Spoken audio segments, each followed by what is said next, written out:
Welcome to the In Chamber, the place where we focus on the issues and people that shape business success.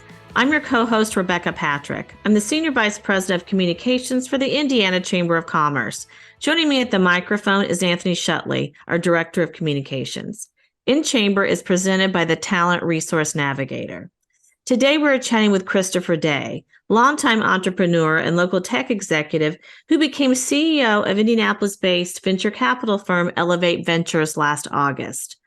Earlier this year, Day became the point person for an ambitious initiative to launch the Rally Innovation Conference in Indianapolis. The event is billed as the largest global cross-sector innovation conference. The inaugural Rally event in Indianapolis will be held August 29th through 31st at the Indiana Convention Center. Toph is here to tell us all about it. Toph, thank you for talking with us today. Oh, thank you so much, Rebecca, for having me. Super excited. If you could just start by telling us sort of how the Rally event in Indianapolis came about, what was the genesis for putting this on? Yeah, so the genesis was when I came into Elevate, there were several kind of local regional events that were all back-to-back in a 6-week time frame. And they all kind of had the same initiative to introduce investors to companies and companies to investors. And it kind of hit me like a ton of bricks. It's time for us to think much bigger as a state. We have more number one, top 5, top 10 rankings collectively than any other state that I can find in 7 different categories. And so I just was laying in bed one night. And I thought, you know what, it's time to go for it. And at that time, we called it a mega event. And it had to do something with innovation. And we approached our friends at the IEDC, and the sales pitch lasted about 3 minutes. They said, we agree, let's go for it. So really it's sort of spun out of Elevate Ventures and your vision for how you saw certain things going forward. Yes, but I really do like to tell people like this is not to please not think of this as Elevate's event. This is Indiana's event. This is innovation's event. This is the cross-sector event. This is disparate stakeholders event. And what I kind of mean by that, if I back up to kind of a phenomenon that's occurring right now, economists talk about this phenomenon called the productivity boom. And the productivity boom is basically at a high level about the disruption of data and technology with all industries. And it's believed that the epicenter of this globally, of this is going to occur in the middle corridor of the United States. It's believed it's going to occur in the middle corridor mainly because of the proximity of industries with one another and cost structure. So if all of that is true, which I obviously believe it is, then there's no doubt in my mind that Indiana can actually be that epicenter because of 7 main ingredients that are required to take advantage of that. And that's infrastructure, talent, mission critical industry, technology, lifestyle, cost of living, and regulatory environment. And the world just doesn't know all of the assets that we have here. And so it just makes sense that we would put I like to think of it as the next evolution of the next best thing to South by Southwest. And we host it right here in Indiana.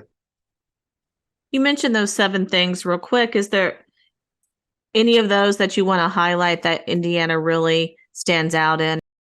Absolutely. So, for example, in infrastructure, a couple of highlights.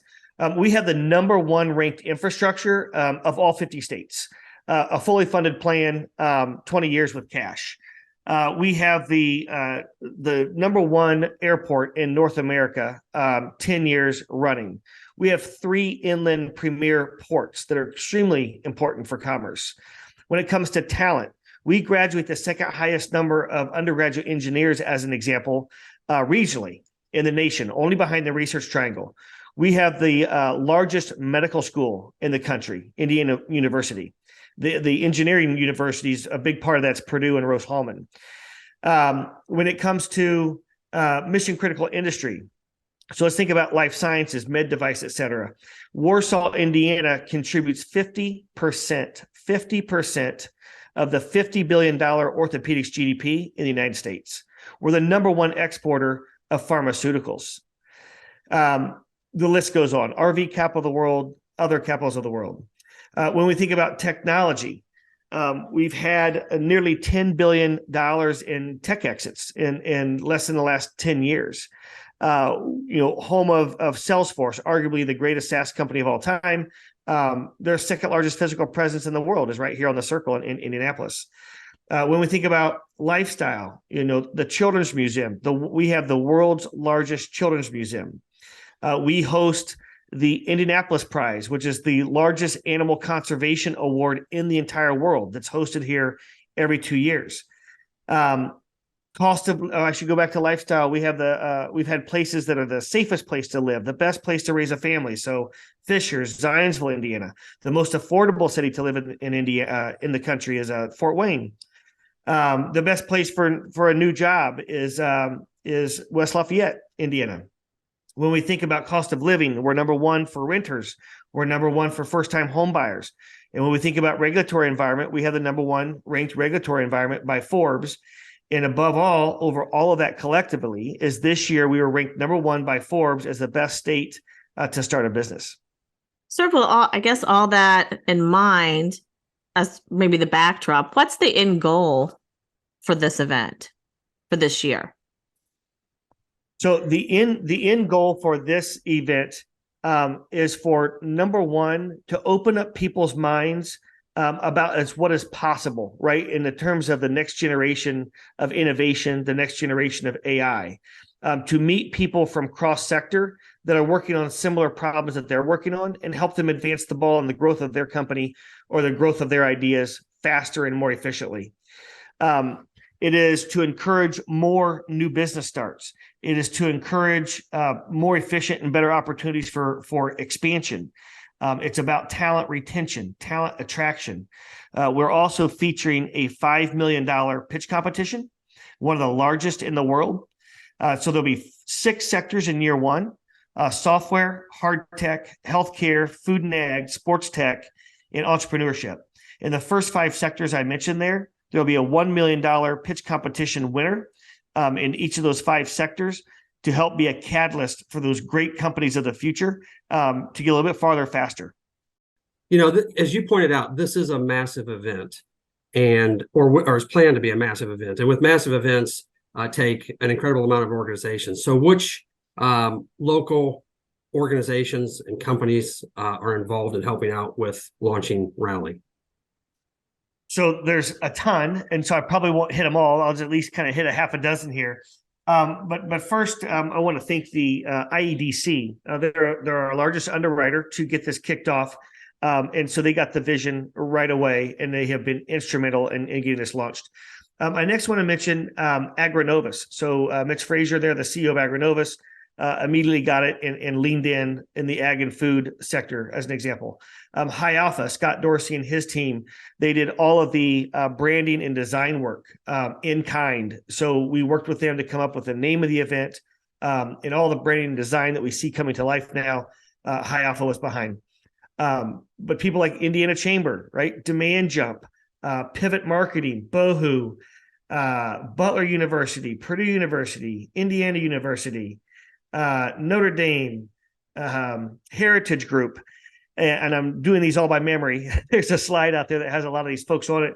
But all of those folks are, and this is what I mean by disparate stakeholder, but they're all coming together and providing resources in kind, and whether that's human power or whether that's whatever the motion of that organization or company does, helping to promote the event, promote the pitch competition, promote the demo arena. This is why we're ranked. I should also mention we're ranked the number one best place in the United States to host an event, and so we're seeing that come to life as we plan for Rally. We're just now learning. Well, I'm just now learning about the Rally event. I'm kind of wondering. I'm going to wrap 2 questions into one here, Toph. I wonder how you guys are announcing this, how it's been embraced so far by the business community and venture capitalists and others, and tell us a little bit about the target audience for this event. Yep, absolutely. So I've been absolutely amazed at how quickly the community has embraced it. And not only our local community, but globally. I just saw a heat map last night of people from around the globe that are already engaging with the Rally. It's rallyinnovation.com is the website, rallyinnovation.com. And I think there's already like I think it's 20 countries, and some countries are seeing as much activity as we're seeing here in the United States. So we have delegations coming from Israel, for example, folks coming from England and other countries. So the rapid pace that we're seeing people embrace it is truly exciting. I'll give a couple of examples. We thought it would take until year 2 or 3 for people to want to launch what are called houses. So if you've ever been to like South by Southwest, their cities or states or companies, businesses will host these things called houses in and around the event itself. We already, I think, are up to 3 houses. I don't want to get too far over my skis, but we have, it looks like 3 houses already that'll be in close proximity to the convention center, where various organizations, they go rent out a restaurant or a bar, and, requires a rally badge to get access. But it's almost like mini, ecosystems within an ecosystem, or conferences within a conference. I'll give a couple of other examples. Generator, has an ag conference, and they're dovetailing that into Rally. ITIA, the Indiana Technology Innovation Association, they're holding their annual conference within Rally.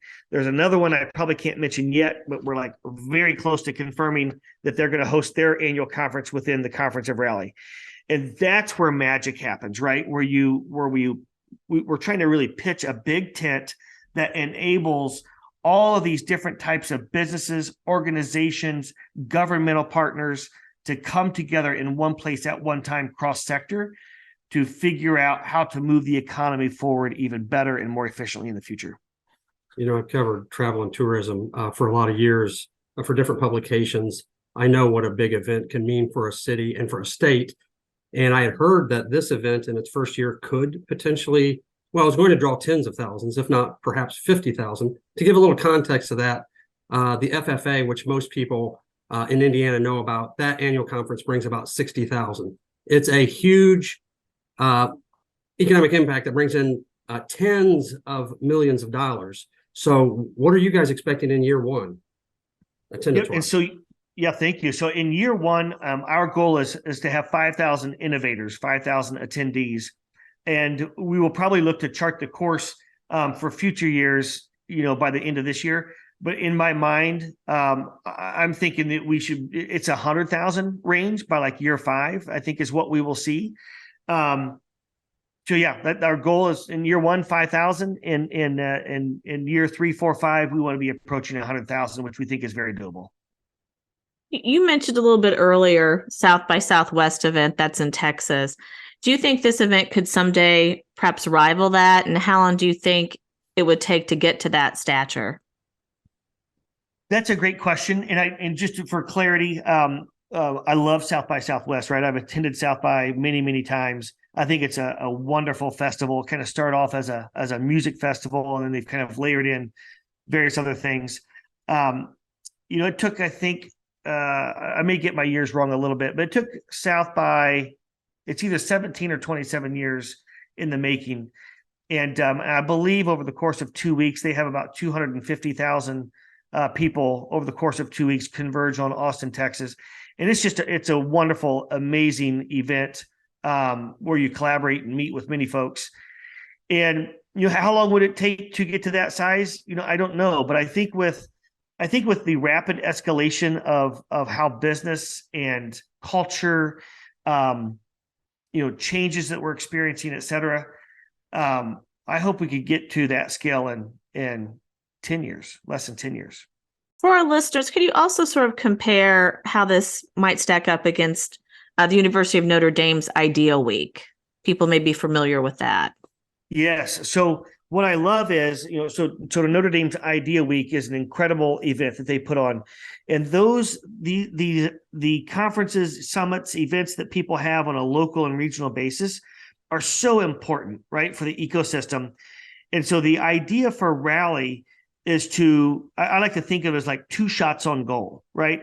So let's say various organizations have their annual local regional event to promote that entrepreneurial ecosystem or whatever it may be. The Rally provides another opportunity for those regions or universities or ecosystems, et cetera, to showcase what they have and what they're doing on an even larger scale once a year, right? To really get that prominent and rightful exposure on a national and a global basis. So another example is the Global Economic Initiative that the governor and the secretary started last year. An amazing event, right? They hold it during the month of May. It's going to be every 2 years.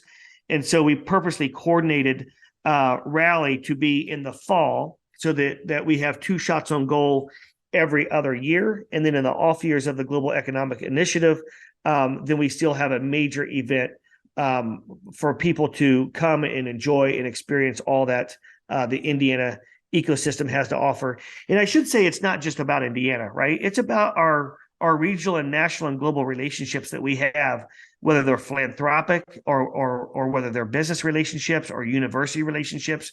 It's about really having the opportunity to intentionally bring all of those disparate stakeholders together cross-sector with a real connective intentionality. Just to clarify, is Rally intended to be every other year or annual, or is that still maybe TBD? Oh no, Rally's going to be every year. This is the inaugural year, and it will be an annual festival for sure. Yes. What do you sort of see ultimately how significant this event might be for Indiana and the state's business community? Well, I think it's critical. And so, and the reason I think it's critical is everything comes back to people, talent, right? And talent retention and talent attraction. And we have so many incredible things going on here. We just don't talk about it. I could literally probably talk for 2 hours just about number 1, top 3, top 5, top 10 rankings across all of these sectors that we have here in Indiana. But we've been historically pretty humble folks, and I'm not proposing that we become arrogant by any stretch. But what I am proposing is we need to tell our stories, and we need to tell them often, and we need to tell them far and wide. And so, I think what will happen as a byproduct of Rally is we'll probably see more people thinking, gosh, Indiana is an awesome place from a lifestyle standpoint, from a family standpoint, balance, work-life balance, a cost-efficient place to start my business or to expand my business there, grow my business. And I think there's some initiatives that we're going to be hearing about soon in terms of talent attraction that are very large numbers. And I think this will directly align to helping achieve those goals that the state has. Now, a quick word about our sponsor. The Talent Resource Navigator is a new free online tool that offers the convenience of one-stop shopping for education and job training opportunities. Supported by on-demand customer service and technical assistance, the Navigator intentionally guides and connects individuals and employers with a tailored set of talent development resources based on each user's identified needs. Details at talentresourcenavigator.com. Is Rally, is this an independent endeavor, or is Rally a national brand that we're bringing to Indianapolis? It's a startup. Think of it as a startup. It's a brand new company. It's a brand new entity. We set up a new company called Rally Innovation LLC. So a totally separate P&L that's set up for the sole purpose of running this event. And the agenda is really chock full of activities. Can you highlight just a few of them? Yeah, absolutely. So $5 million pitch competition, demo arena, one-on-one investor and company meetups. There's going to be workshops, mentor shops. There's going to be houses external, and 3 keynotes, over 200 speakers, and 50 content sessions. Software, hard tech, healthcare, sports tech, ag and food, and entrepreneurship. Why were those categories chosen? So those align to where we already have momentum and also the state's initiatives. So we work closely with the state on where they're really focusing on putting investment, infrastructure and investment into promoting, into helping to move those industries forward. So it's where we already have a lot of talent, skill sets, and focus as a state, as a whole, is why we chose those verticals. Can you walk us through what it would be like for a person for a company, a startup, a person to apply and go through this competition? Yes. So companies apply for many different pitch competitions during the life of their growth. So basically, a company already has put together their pitch deck, right, and they're meeting with investors. So basically, it's just a tighter story. They put together a tighter story, more robust. They think in more specificity because they have to get their points across in minutes, versus hours. So basically, they put together a pitch competition. We encourage them to also record a video when they submit that pitch deck, and so they apply by May 19th. And then we have an entire team. We went out and hired the same event producer as South by Southwest that does all the content sessions and the pitch competition for South by Southwest. And so we're working with that team to then go through all of those applications. And then a list of finalists will be identified. And then we have a whole set of coaches that will work with those companies. They're identified as the finalists to get them ready for pitch day. And then those companies will arrive 24 to 48 hours in advance of the conference. We will have a private reception for some of the other investors that would like to be involved with the investment of the pitch competition. So we'll have a private reception for all of the finalists, for the investors to get to know each other a little bit better. Then the companies will practice their pitches on stage without an audience. And then they will do their official pitches in front of the judges, in front of the audience. And then ultimately culminating in the last day, the pitch competition winners will be announced for those 5 sectors. How many finalists will there be in each of those sectors? There'll be 5 finalists per sector. Do you have a sort of goal in mind for sort of the applicant pool you want to see this year? How many you would like for that to be? Yes. So our initial goal was that the applicant pool would be about 250 applicants across those 5 sectors. And so the due date is May 19th. We're already over 100 applicants from across Indiana, from across the nation, and indeed have received from some applicants from across the globe.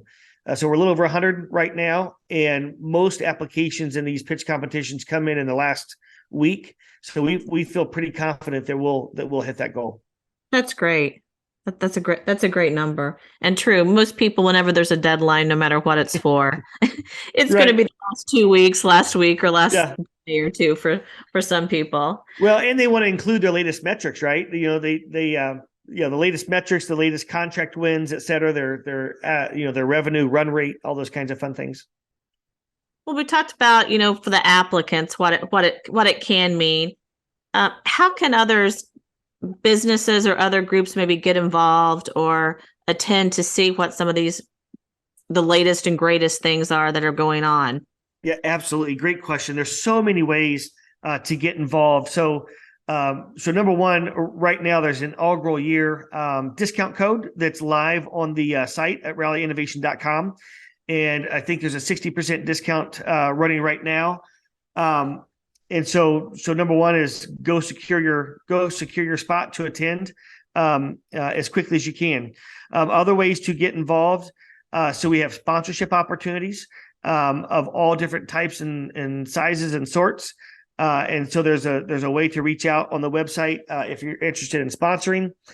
Speaker slots are filling up pretty quickly. We don't have many spots left. We're in the process of juggling our keynote slots. We have 3 keynotes, 6 featured speakers, and over 200 speakers in the content sessions. That'll be all curated in panels, so about 50 content sessions. So there might be a way for people to squeak in for speaking opportunities. So feel free to submit that. There's also the opportunity to display your innovation in the demo arena. So there's a spot for that to apply on the website. And what did I miss? I think those are the big ones for ways that people can get involved. Have you guys announced any of the keynotes yet? We have not yet, and we're getting very close. We're getting very close to doing our first. We may not announce our actual. We're going to have up to 3 keynotes. Maybe there's a possibility it could be 4, but we'll announce those keynotes, the initial 1 or 2, probably in the mid-May timeframe. And we'll probably do our first initial speaker drop here in the next, probably about a week before that. Are these going to be household names or well-known industry types? Yes, yes. Those keynotes will be household names. And as a reminder, all things Rally can be found at rallyinnovation.com. Yes, rallyinnovation.com. Is there anything we've missed on Rally that you wanted to make sure everyone knows about? I think we've covered it really well. Great questions. The big keys would be securing your early bird ticket. Pitch competition applications are due by May 19th. If you want to be in the demo arena, make sure you apply for that. We're going to be doing the first curation of the first companies here in a couple of weeks for the demo arena. And if you want to try to sneak in a shot to speak, I would do it quickly. So those are the big highlights. Great. And I know we look forward to several of us being there and participating the way that we will. So look forward to it. Thank you so much. You've been the CEO of Elevate Ventures for almost 10 months now. What have you learned in that time about Indiana's entrepreneurial and venture capital landscapes? What can you tell us about that? Yeah, so I'm absolutely honored and humbled to be leading Elevate Ventures. It's an incredible organization, and what I've learned and spending a lot of time around the state, right, meeting with other ecosystem leaders, economic development leaders, is it's so exciting to see the desire for people to figure out how to break down silos and work more efficiently together. It's absolutely amazing. And the advancement I've seen, from today going back 25 years ago, but the intentional, like, connective conversations, discussions, collaboration of different regions, communities, cities, et cetera, working together across the state, is exciting. That's the biggest thing that I've seen. And it's incredibly exciting.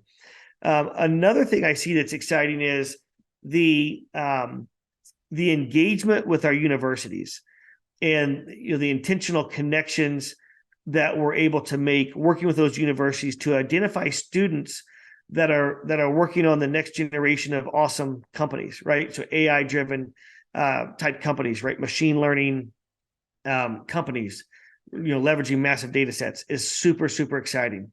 And so making sure that we develop the right ecosystems for those companies to officially launch here and stay here is truly exciting. I think those are the two biggest things.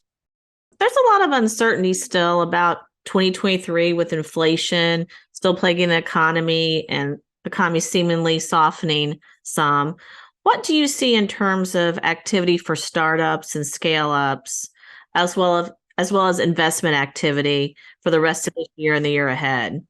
Yeah, investment activity has definitely slowed. That's for sure. If we look at the macro market, so if you think about it on a national basis, we've definitely seen those national trends slow to the pace of 2017. That's for sure. That's happened. At Elevate, we haven't seen much of a drop off in activity because we're the number one most active early and seed stage investor in the Great Lakes region and number 24 in the United States. So we do play earlier, in that funding continuum. But what I would say is, where companies were, I would say, encouraged or, almost in essence forced to develop these business models of, over 100% growth every single year, year over year, which means high burn rates because you're doing massive investments in sales and marketing, et cetera. It's relieved that pressure. This macro trend has definitely relieved that pressure. And so it's almost like cash flow or break even is the new high growth company, which is actually a little bit refreshing because I think sometimes investors, when you're dumping in, $10 million, $20, $50 million in the companies too early, it puts a lot of unnecessary risk and pressure on the company. And so I think it's given the entrepreneurs a little bit of breathing room to say, okay, hey, I can build a great product, make sure I have product market fit, make sure I can transition, more responsibly from founder sales to process-led sales, and have a lesser burn rate. And 50% growth is awesome, right? And so I think we're seeing a lot of things of that nature. There's definitely some valuation resetting that has to happen. where people were too far, over their skis because they were pressured to grow too fast and they didn't keep up with that growth. And so now the numbers and the multiples don't work. And so there's some resetting evaluation. But I'm really excited about the companies that we have here in Indiana. We've made about 512 investments. We've had about 140 exits, almost 380 companies, active portfolio companies today. We see 6 pitches a week. And so, from our standpoint, the market is extremely robust, with an asterisk on that of companies and we're helping some of these companies do it, by the way, helping them rethink their go-to-market, their strategy, their growth rate, what team do they really need to go accomplish that, and take the pressure off of them, from these high numbers of growth rates, right? And 30, 40, 50% growth right now is absolutely amazing. So don't get mentally deflated, right? If you're not at 100% growth rate. Empowering the entrepreneurs to grow responsibly without this irrational pressure on them is really critical. That's great advice. Well, thank you again, Toph, for joining us and telling us all about this exciting rally event in August. Thank you so much for having me. I really enjoyed it. In Chamber is presented by the Talent Resource Navigator. As always, thank you for listening.